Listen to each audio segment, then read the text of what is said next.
সূচনা লগ্নে গোটা পৃথিবীর মানচিত্রের দিকে তাকিয়ে দেখুন, মুসলমান প্রত্যেকটা পদে পদে লাঞ্ছিত, বঞ্চিত, হেউ, পদদলিত এবং অপমানিত। কিন্তু কেন? মাঠে ফুটবল খেলা হচ্ছে আর দুই দল ফুটবলের দুই দিক থেকে শট মারা, একে অপরে মারার চেষ্টা করছে। বাইরে একটা পাগল বসে বসে দেখছে আর বলছে উফ আহ, উফ আহ। যেই বলটা বাইরে এসছে বুকে জড়িয়ে ধরে চুমা দিয়ে বলছে, ভাই তুই কি এমন পাপ করেছিস যে পারে সে তোর মারে। এফরি তখন বলছে এই বল দে। বলছে দেবো না। বলছে কেন?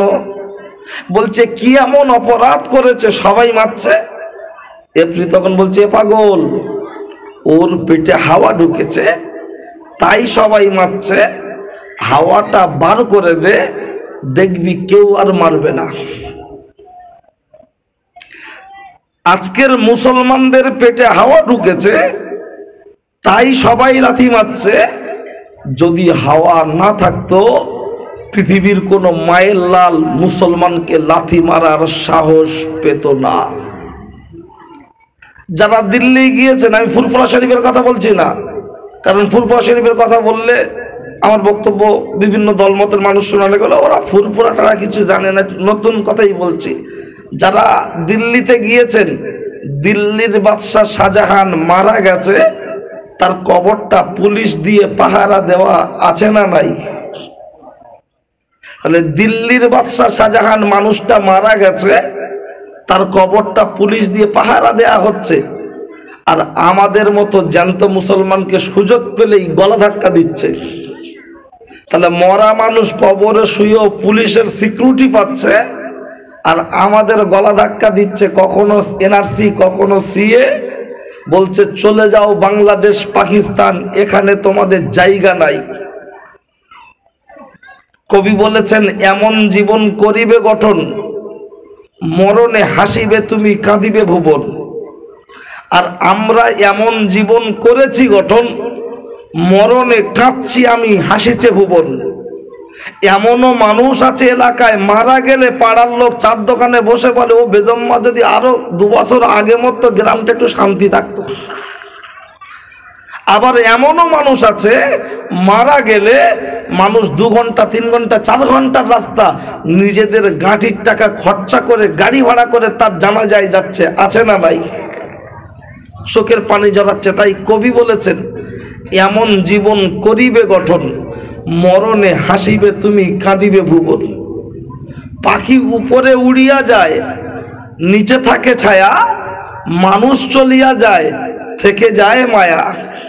আমার বাপ আমজাদ হোসেন, আপনাদের রক্তের কোনো সম্পর্ক নেই, কিন্তু আমজাদ হোসেনের কথা এখনো মনে পড়লে আপনাদের মনে একটু হলেও কষ্ট হয় কি হয় না?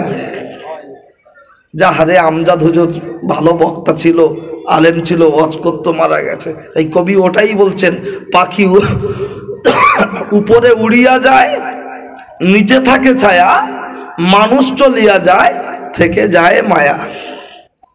এবার বক্তব্য, তাহলে আমাদের পেটে হাওয়া ঢুকেছে কি? আগে জংটা ছাড়িয়ে না নিয়ে রং করলে রং লাস্টিং হবে না। নবীর জীবনী বলবো, ওটা হলো এশিয়ান পিন্ড রং। আর আমাদের গায়ে যেটা জং আছে ওটা একটু ঘষে দিচ্ছি, তারপরে ওটা লাগানো হবে। তাই বিরক্তি হওয়ার কোনো জায়গা নেই। চলুন, 1 নম্বর হাওয়া কোনটা? আমার আল্লাহর কোরআন বলছেন সেটা। ভাই প্রচন্ড গলা টানছে, হ্যাঁ, এমনি আমার গলার অবস্থাও খারাপ সেটা নয়, আপনার মাইক সেট ভালো, প্রচন্ড গলা টানছে, যা করলে হয় করুন। 1 নম্বর হাওয়া হলো যেটা আমার আল্লাহর কোরআন বলছেন সেটা।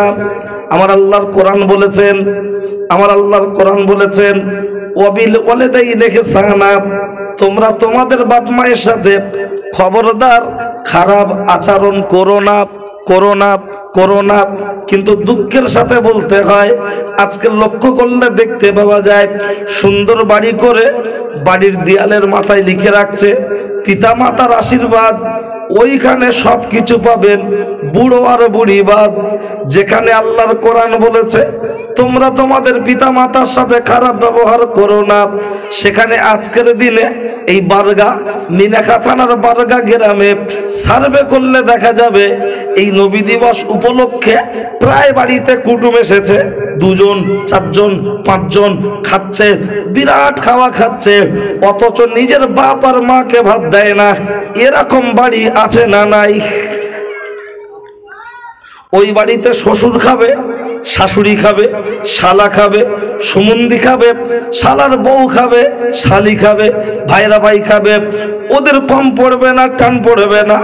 কিন্তু যখন গর্ভধারিণী মা, জন্মদাতা বাপ, তাদেরকে দুটো খেতে দিতে হয়, তখন বলে আমার কি ক্ষমতা আছে, আমি কেন দেব? অথচ লক্ষ্য করলে দেখতে পাওয়া যায় ওই ছেলেগুলো আজমির শরীফের হাড়িতে গিয়ে টাকা দিয়ে আসছে, ফুরফুরা শরীফের মাজারে গিয়ে টাকা দিয়ে আসছে। আমরা এলাকায় জলসায় আসলে আমাদের হাতে হাত দিয়ে মোসাফা করছে আর বলছে হুজুর খান খান। কি খাবো? নাস্তা খাবো না। কেন? আঙ্গুর আপেল বেদানা। ও সাদ্দাম তোমার কি কিছু চলবে না? না খাবো না। বলছে হুজুর কেন? আমরা দুঃখ পাবো, একটু খাও। কিন্তু আমার জিজ্ঞাসা করা হলো, ও বারগার যুবক ছেলেরা, সাদ্দামকে খাওয়ানোর আগে তোমার বাপ তোমার মা, গর্ভধারিণী বাপ মা এবং বাপকে কবে খাইয়েছ? 62 রেকর্ডের প্রমাণটা একটু দেখিয়ে দাও। নিজের বাপকে চামচে কবে তুলে দিয়েছ? মাকে চামচে কবে তুলে দিয়েছ? বাপকে কবে খাইয়েছ? এরকম রেকর্ড খুঁজে পাওয়া যায় না। আর আমাদেরকে বলে হুজুর দোয়া করবেন। জল করে মাছ ভালো হয় না, ব্যবসা ভালো চলে না। শুধু তাই নয়, এমনি যেন সংসারে শান্তি বলে কিছু পাই না। এত টাকা ইনকাম করছি, কোথায় যাচ্ছে খুঁজে পাই না। হুজুর তুমি একটু দোয়া করো। ওরে সাদ্দাম হোসেনের দোয়া ওর কপালে কবুল হবে না, কবুল হবে না, কবুল হবে না। দোয়া যদি নিতে হয় তোমার বুড়ো বাপটার পায়ের ধারে বসে পড়ো। বলবেন সাদ্দাম ভাই আমার বাপের মুখে দাড়ি নাই, আমার বাপ নামাজ পড়ে না। তোমার বাপের মুখে দাড়ি নাই থাক, নামাজ নাই পড়ুক, কিন্তু সে তোমার জন্মদাতা বাপ। আমার মা যদি বেশ্যাবৃত্তি করে, আমার মা যদি বেশ্যাবৃত্তি করে, আমার বাপ যদি মদখোর হয়, ওই বাপ এবং মা আমার, তার দোয়া আমার জন্য কবুল, তার বদদোয়া আমার জন্য কবুল, কখনো মিস হতে পারে না। বাপকে হাত তুলে মসজিদের ভিতরে বসে কাঁদতে হয় না, মাকে হাত তুলে নামাজের মুসাল্লায় বসে কাঁদতে হয় না। বাপ শুধু বলবে উফ আহ, এটা হবে আপনার আমার জন্য বদদোয়া। মা শুধু বলবে উফ আহ, এটা হবে আপনার আমার জন্য বদদোয়া। আর বাপ মা দিলে দিলে খুশি থাকবে, এটা হবে আপনার আমার জন্য দোয়া। দোয়া দোয়া। পৃথিবীর কোন মৌলী সাহেবের দোয়া কবুল হবে গ্যারান্টি নাই, গ্যারান্টি নাই। কিন্তু সন্তানের জন্য বাপ মা যদি দোয়া করে, ওই দোয়া আল্লাহর দরবারে কবুল লা শাক্কা, যার মধ্যে কোন রকম সন্দেহ নাই, সন্দেহ নাই, সন্দেহ নাই, তার দোয়া আল্লাহর দরবারে কবুল হবে। বলবেন সাদ্দাম ভাই এরকম ব্যাপার? হ্যাঁ, হুজুরের দোয়া কবুল হবে গ্যারান্টি নাই, কিন্তু বাপ মায়ের দোয়া কবুল হবে। একটু অপেক্ষা করুন। এসেছি যখন অনেক দিন পরে, যত শেষের দিকে যাব তত একটু টেম্পার বাড়বে, কারণ আর কবে আসবো জানি না। আজকের যখন সুযোগ পেয়েছি চেষ্টা করব যে সমস্ত হাওয়াগুলো ঢুকেছে, হাওয়া পাস করার জন্য যতটুকু বলার প্রয়োজন মনে হবে আল্লাহ উকাত দেবে, ততটুকুই আপনাদের সামনে রাখবো। আমার সবার ভালো লাগবে না, কারণ অনেকে মনে মনে করে একটু অন্য অন্য কথা বলবে। এসব কথা বলে কেন? ওই ডাক্তারের কাছে গিয়ে ওষুধ দেওয়ার পরে তখন তো বলে না গ্যাসের ট্যাবলেট দিতে হবে না, তখন ডাক্তার সব দিচ্ছ তা গ্যাসের দিচ্ছ, মানে যাই খায় গ্যাসেরটা থাকে কেন? বলে এই ওষুধ খেলে গ্যাসের ট্যাবলেট খেতে হয়। তো এই ওষুধ খেলে যদি গ্যাসের ট্যাবলেট খেতে হয়, নবী দিবস করো, গ্রামের বাৎসরিক জলসা দাও, আর যা করো তার সাথে গ্যাসের ট্যাবলেটটাও রাখতে হবে। বলবেন কি কি? এই তো দিচ্ছে একটা একটা করে, ছোট ছোট করে বলবো, কারণ আগেই বলেছি জং ছাড়াতে হবে, তারপরে রং করতে হবে, তারপরে তো নবীর জীবনীতে যাব।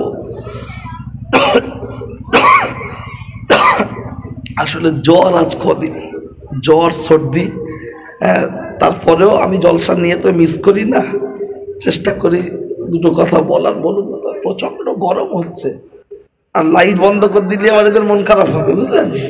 এই যারা বসে আছে, তা ও মাইক ম্যানের বললে হবে না, কমিটির ছেলেরা, ভাই যদি একটা ছোট টেবিল ফ্যান ট্যান হয় একটু দেখো চিন্তা ভাবনা করে। ওরা আর কোথায় পাকা পাবে?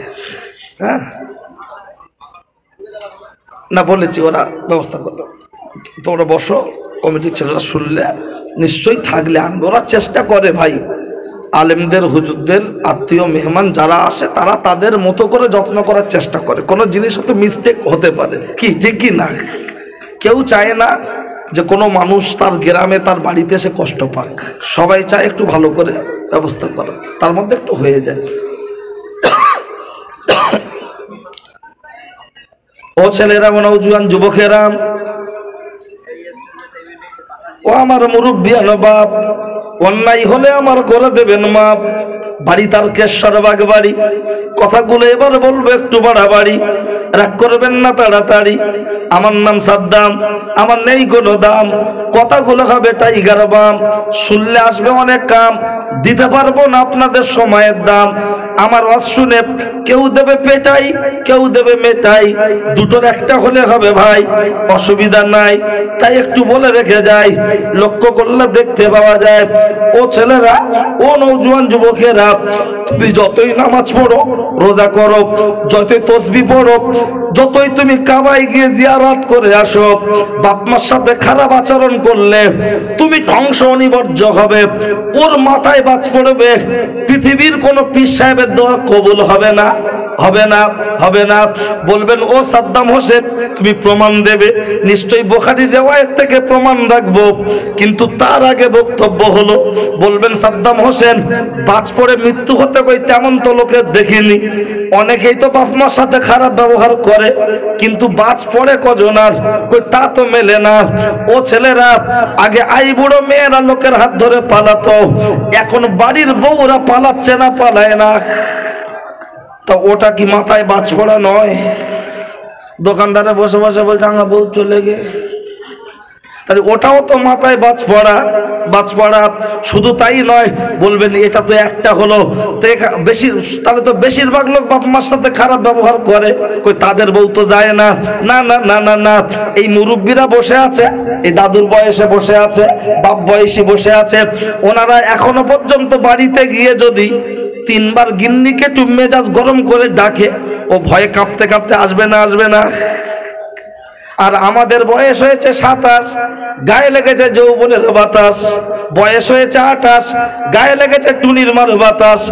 এখন যদি বাড়িতে গিয়ে রাত 10:30টার সময় দুবার থেকে তিনবার যদি বউটা জোরে ডাকা হয়, উঠে বলবে, কি হয়েছে, ঘেউ ঘেউ করছো কেন?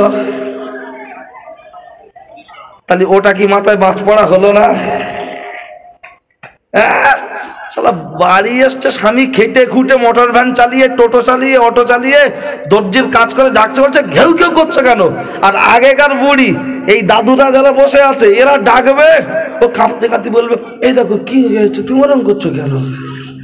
আর আমরা ডাকলে ও উল্টে রিয়াকশন দিচ্ছে, মনে হয় যেন ও নবান্নয় বসে আমাদের হুঙ্কার দিচ্ছে। কেন? আগেকার বুড়োরা এখনো গোসল করতে গেলে দাদিমা গামছাটা খুঁজে দেয়, তেলটা আগিয়ে দেয়, আর আমরা যদি বলি কোদাল দাও, বলছে রান্নাঘরে আছে একটু দেখে লাও। যদি বলা হয় ভাত দাও, বলছে ওখানে আছে দুটো বেড়ে লাও। যদি বলা হয় জামা দাও, বলছে ঘরের ভিতরে শোকেশে আছে একটু দেখে লাও। যদি বলা হয় কারেন্ট নেই, মোটরে পানিও নেই, কলটা টেনে দাও, বলছে আমার মাজায় ব্যথা। আর এখনো এমন বুড়ি আছে, স্বামী গোসল করতে গেলে কল টানার জন্য রেডি আছে না নাই? তা এগুলো কি মাথায় বাজ পড়া নয়? স্বামী সারাদিন খেটে খুটে বাড়ি আসবে, স্ত্রী তাকে পরিষেবা দেবে, এটাই তো নিয়ম। কিন্তু এ এখন উল্টে রিয়াকশনে বলছে, হুজুর যুগ জামানা পেল্টে গেছে, পাল্টে না, বলছে পেল্টে গেছে। কেন? বলছে যুগ পেল্টে গেছে। নাউজুবিল্লাহ। কে বলেছে? রাসূলুল্লাহ বলেছেন, তোমরা যুগ জামানাকে গালি দিও না। হাদিস। রাসূলুল্লাহ বলেছেন, জামানার কোনো পরিবর্তন হয়নি। আগেও সূর্য যেমন উঠতো এখনো তেমন উঠছে, আগেও যেমন ডুবতো এখনো তেমন ডুবছে, যুগ জামানার কোনো পরিবর্তন হয়নি, মানুষের স্বভাব পরিবর্তন হয়েছে। বলবেন প্রমাণ, চলুন দুটো একটা নিয়ে নেন। কি বাবা অসুবিধা লাগছে নাকি? একটু আমার দিকে খেয়াল করুন, কারণ এদিক দিয়ে লোক যাচ্ছে, এদিক দিয়ে যাচ্ছে, বাচ্চা কাচ্চা কথাবার্তা বলছে। আমার বক্তব্য একটু নিরালা নির্ঝুম পরিবেশ প্রয়োজন, কারণ আমি বাড়ি থেকে মুখস্থ করে যে এইটাই আজ করব এরকম কোনো সিস্টেম নেই। আসি শুরু করি, ব্রেন থেকে একটু চিন্তা ভাবনা করে করে বলি। মস্তিষ্কটা যদি অন্যদিকে ঘুরে যায় টাইম পাস করে দেবো, কিন্তু বক্তব্য বোঝাতে পারবো না। আর যে সমস্ত বক্তাদের বক্তব্য বুঝে শোনা হয় সে সমস্ত বক্তাদের বক্তব্য আল্লাহ চাই তো দীর্ঘদিন মনে থাকে। কথা ঠিক কি না? যেমন আমার বাবা আমজাদ হোসেন, তার বক্তব্য 20 বছর আগে শুনেছিলেন, আজও তার বক্তব্য কানে বেজে উঠছে। কথা ঠিক না ভুল? কারণ তিনি যা বক্তব্য করতেন বুঝিয়ে বলার চেষ্টা করতেন। ও ছেলেরাও, নওজোয়ান যুবকেরা, যুগ খারাপ কি মানুষ খারাপ এটা প্রমাণ দেওয়ার জন্য ছোট করে একটা কোটেশন করছি, তারপরে বেরিয়ে যাব। বলবেন কোটেশনটা কেমন? চলুন লক্ষ্য করলে দেখতে পাওয়া যায়, লক্ষ্য করলে দেখতে পাওয়া যায়। ও ছেলেরা, ও নওজোয়ান যুবকেরা, বলুন বলুন বলুন। নরেন্দ্র মোদী দখল করে বসেছে দিল্লির গদি। তিনি বলেছিলেন আমি ক্ষমতায় এলে পেয়ে যাবে আচ্ছে দিন, নাস্তা থাকো দিন দিন, টাকা দিতে হবে না ক্যাশ, সকলকে বাড়িতে বাড়িতে নিতে হলো গ্যাস। হয়েছে না হয়নি? বাড়ির বউরা দেখলো গ্যাসে বিরাট সুবিধা, রান্না হচ্ছে। বউরা বলল শুধু গ্যাস হলে হবে না, এমন একটা হাঁড়ি কিনে দাও, তরকারি হলে যেন ডেকে দেয়। চলো বাজারে, চলে গেল আপনার মালঞ্চ বাজারে, দারুণ হাঁড়ি, তরকারি চাপিয়ে দিল, হয়ে গেলে ডেকে দিচ্ছে, বড় ভাবি নামিয়ে নাও। প্রেসার কুকার আবার ডেকে দিচ্ছে, মেজে ভাবি গিলে নাও। লক্ষ্য করলে দেখতে পাওয়া যায় তারে এখন এমন একটা সময় এসেছে, রান্না করছে গ্যাসে, তরকারি হচ্ছে প্রেসার কুকারে, হয়ে গেলে ডেকে দিচ্ছে। হাঁড়ি বেশি মাজতে হয় না, কালি বেশি পড়ে না, কিন্তু তারপরেও আমাদের বাড়ির মহিলাদের টোটাল নামাজ পড়ার সময় হচ্ছে না। এমনও বাড়ি আছে লক্ষ্য করলে দেখতে পাওয়া যায় সারা বছর কোরআন শরীফ পড়ার সময় হয় না, শুধুমাত্র শবে বরাতের সময় অথবা রমজান মাসে কোন রকম একটু হয়, আর বাকি 11 মাস সময় হয় না, সময় হয় না। আর আজ থেকে 30 বছর আগে, 40 বছর আগে এই যে মুরব্বীরা বসে আছে, এনাদের স্ত্রী, আমাদের দাদিমা, আমাদের মা, এনারা লক্ষ্য করলে দেখতে পাওয়া যায় গ্রামে কারেন্টের ব্যবস্থা ছিল না, লম্পর আলো জ্বালিয়ে মাটির চুলো, মাটির হাঁড়ি, কাঠের জাল, তুষ, কুড়ো, গাছের পাতা দিয়ে জাল দিয়েছে, হাঁড়ি কালি ভর্তি হয়েছে, মেজে মেজে ঘষে ধুয়ে কালি তুলতে হয়েছে। তারপরেও তাদের একটা বারের জন্য নামাজ কাজা হতো না। লেখাপড়া বেশি জানতো না, সরল সাদা মানুষ। রোজার নিয়ত করতো, এদিকে ধানের গাদা, ওদিকে ধানের গাদা, আমার রোজার নিয়ত বাঁধা, এদিকে শোল, ওদিকে শোল, আমার ইফতার খোল। ডিম বিক্রি করে হিসাব হতো 1 কুড়ি, 2 কুড়ি, 3 কুড়ি। এক কথা বোঝাতে চেয়েছি, সরল সাদা মানুষ সরল সাদাভাবে জীবনযাপন করেছে, কিন্তু তাদের লেখাপড়া না জানলেও তাদের নামাজ কাজা হতো না। বাড়িতে ঘড়ি ছিল না, মোবাইল ছিল না, সূর্যের আলোর দিকে তাকিয়ে আজানের আবহাওয়া বুঝে তারা নামাজ পড়তো, যেটুকুই পড়তো আল্লাহর দরবারে পৌঁছাতো। এখন বাড়িতে বাড়িতে ঘড়ি, হাতে হাতে মোবাইল ফোন, অথচ আমাদের বাড়ির মহিলারা সিরিয়াল দেখছে সারাক্ষণ, হাতে তো আছে মোবাইল ফোন। লক্ষ্য করলে দেখতে পাওয়া যায় তারপরেও তাদের নামাজ পড়া হচ্ছে না। তাহলে যুগ খারাপ না মানুষ খারাপ? 2 নম্বর, বলবেন 2 নম্বরটা কি? লক্ষ্য করলে দেখতে পাওয়া যায় ও ছেলেরা, ও নওজোয়ান যুবকেরা, স্বাস্থ্য কেন্দ্রের গায়ে দেখবেন লেখা আছে বাচ্চা যদি মানুষ করতে হয় 2টোর বেশি 3টে নয়। অথচ এখনকার সময় গ্রামে গ্রামে ব্যবসা চলছে, গ্রুপ লোন, বন্ধন, স্বর্ণ জয়ন্তী, এই সমস্ত লোনগুলো নিচ্ছে। যদি জিজ্ঞাসা করা হয় তখন ওরা বলছে বর্তমান সময় হিসাবে লোন ছাড়া কেউ বড় হতে পারবে না, ঘর করতে পারবে না, ইনকাম হবে না, কি আর করবে, একটু লোন টোন না নিলে হয় না। কিন্তু আমার জিজ্ঞাসা, যে দাঁড়িয়ে এই ডায়লগ গুলো দিচ্ছে তাকে জিজ্ঞাসা করো তোমার বাচ্চা কটা, বলবে দুটো, কেউ বলবে তিনটে। কিন্তু বলুন বলুন বলুন, কলা গাছের একটার বেশি কাঁদি হয় না। বর্তমান ডিজিটাল বউদের দুটোর বেশি বাচ্চা হবে না। সিজার ছাড়া চলবে না, গ্রুপ লোন ছাড়া বাচ্চার ভবিষ্যৎ তৈরি হবে না। কিন্তু মুরব্বী যারা বসে আছে ওনাদের জিজ্ঞাসা করুন, ও বড় আব্বা ছেলে কটা? বলবে চারটে ছেলে ছটা মেয়ে, ছটা ছেলে চারটে মেয়ে, সাতটা ছেলে পাঁচটা মেয়ে। তাহলে 10টা 12টা বাচ্চা মানুষ করলো, গ্রুপ লোন নেওয়ার দরকার হলো না, বন্ধন করার দরকার হলো না, জমি বন্ধক রাখার দরকার হলো না। আর এখন দুটো বাচ্চা গ্রুপ লোন ছাড়া মানুষ হয় না। তাহলে যুগ খারাপ না মানুষ খারাপ? অজানা বুঝতে পারলে মনে হবে গল্প, আপনাকে বুঝে মগজে নিতে হবে। হাসরের ময়দানে আমাদের মতো বক্তাদেরকে আল্লাহ বোবা শয়তান করে তুলবে। তার কারণ আমরা শরীয়তের সঠিক কথাটা বলতে পারি না, শরীয়তের সঠিক কথা বলতে পারি না।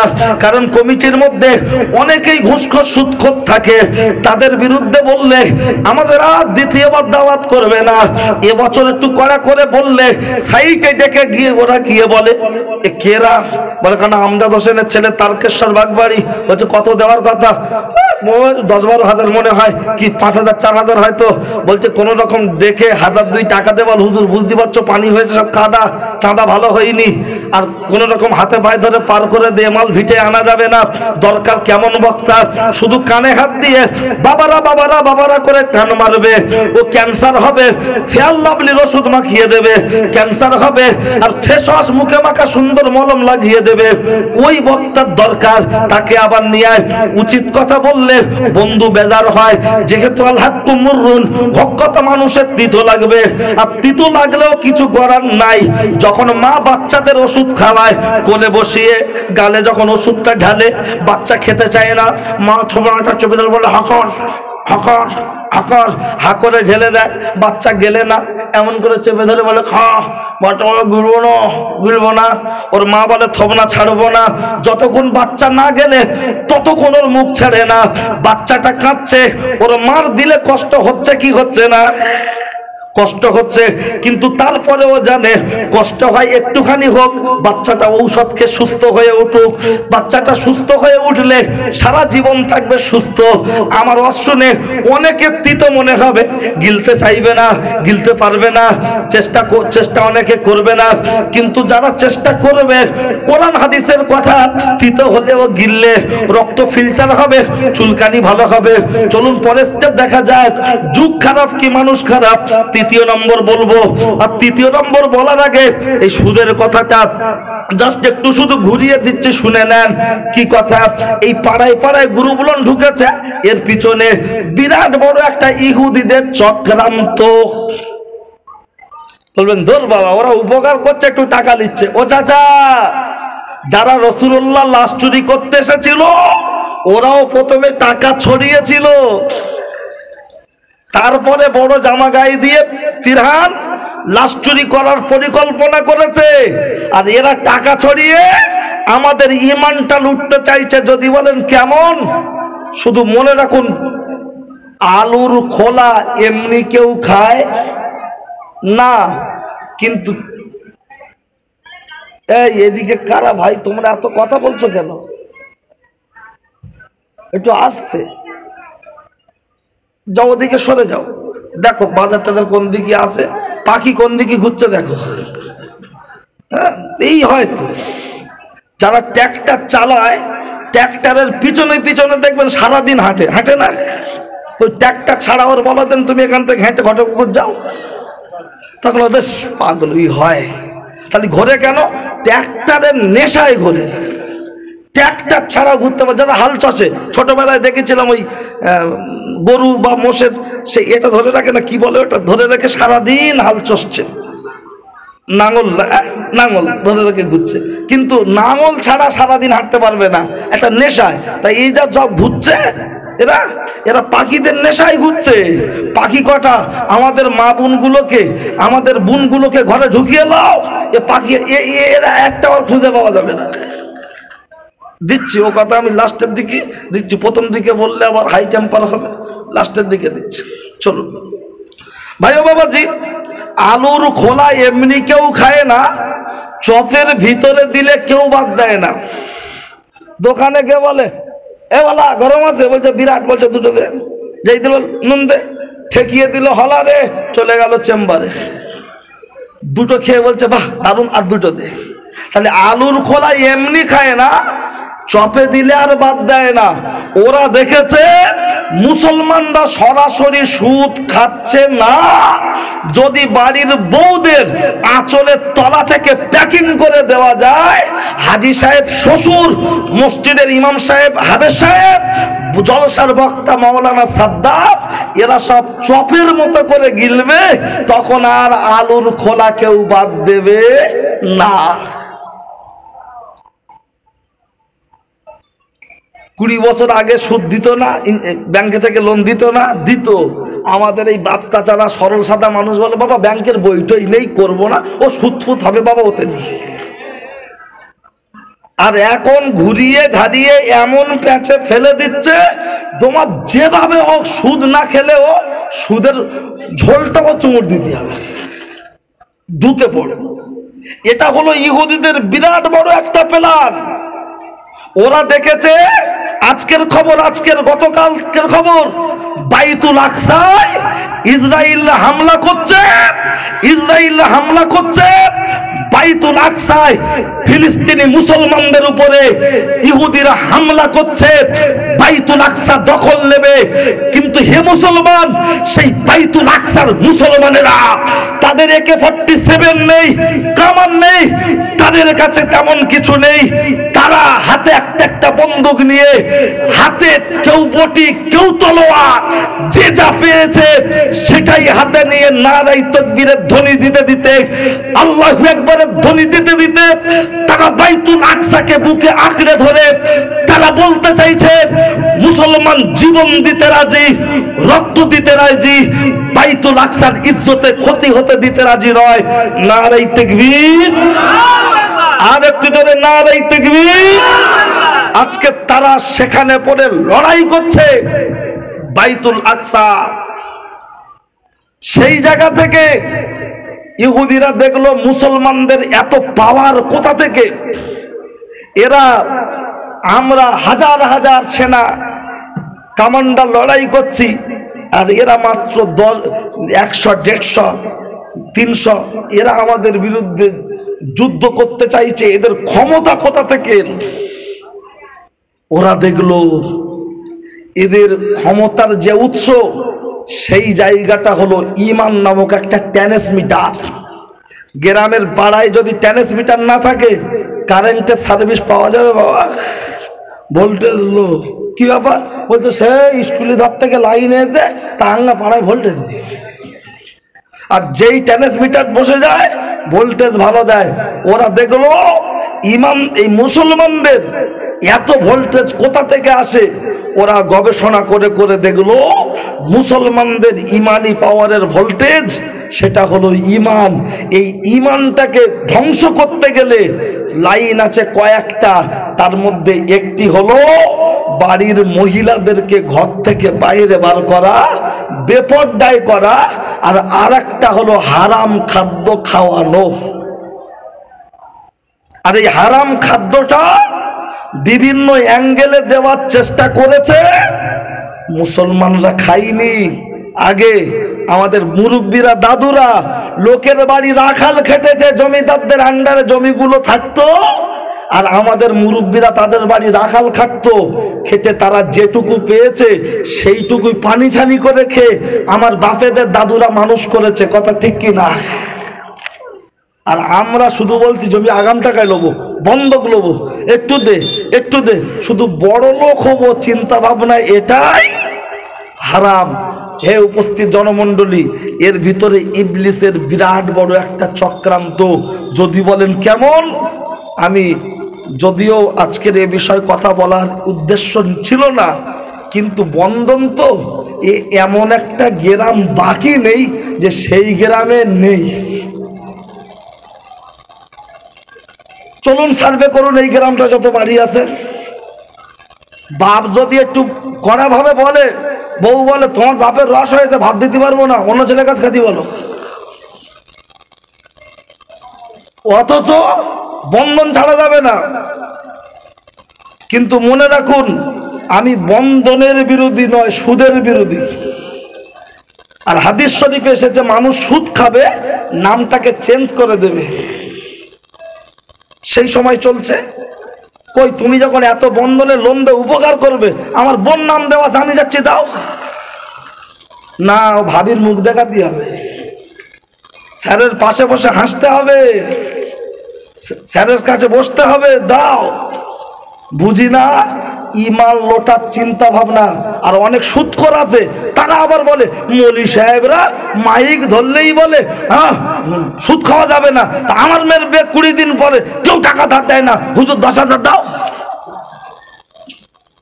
আমার কাছেও যুক্তি আছে, সুদ খাওয়া হারাম এই কথাটা মৌলী সাহেব বলার জন্য যদি 10,000 টাকা মৌলী সাহেবকে দিতে হয়, আমার জিজ্ঞাসা তোমার ছেলের হাত ভেঙে গেছে, তুমি নিয়ে ডাক্তারের কাছে যাবে, কোথায়? আশেপাশে হয়নি, বলছে ক্যানিং হসপিটালে চল।